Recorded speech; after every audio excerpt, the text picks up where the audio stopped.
Архангай аймгийн малчид нийлж сүү цагаан эдээ аруулхруудаа нийслэл хотод авчран 5 дахь өдрөө худалдаалж байна. Тус аймгийн өндөр улаан сумын малчин мөнх цэцгийн хувьд 100 намрын саруудад бэлтгэж цуглуулсан өрөм сүү аруулхрууд шар тус 5 аруул зэрэг 2 тонн гаруй сүү цагаан эдээ авчирсан одоогоор 1 тонн гаруйг нь зарж хэдийнэ 4 сая төгрөгийн ашиг болоод байгааг нь хэлж байлаа. 1000 гаруй тонн толгой малтай. Тэрнээс одоо бүх төрлийн хон ямаа хүр үнэгээ саа бүх төрлийн эдийг гаргана. Бүлэн мотоо болоход чинь нэг хариу ихээр өөртөө бас хэцүү. Өөрийнхөө яг л хэрэгцээний аль нь илүү их зарж борлогдож чинь тэрийгэл илүү их юм. Өдөрт бол яг 700 гаруй мянган төгрөгийн орлого орж байна. Ер нь 5-гийн эдээ ер нь юм оруулалт хийв 700 гаруй мянган төгрөгийн л орлого орж байна. Тэр 5 өдөр бас байжгүй л байна тийм. Одоо хэд хоног зогсов? Авчирсан хичнээн цагаат эд ирсэн. Авчирсан бүх төрлийн цагаат эд одоо ерөнхийдөө дуусч байна. Одоо нэг 2 хоног зогсвол дуусчих байг гэж бодоод.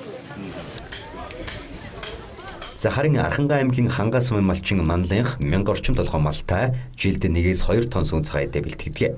Саршныг өгтөн эхнэр охиныхоо хамт гэр бүлээр ирж сүү цагаан эдэгээ борлуулж байгаа. За өдөртөө 700 мянгаас 1 сая төгрөгийн ашиг болж байгааг нь хэлж байсан юм. Бас манай хотын ч одоо бас сайхан байна уу? Бас ч гэж ерөнхийдөө худалдаа авалт бас дайггүй байна.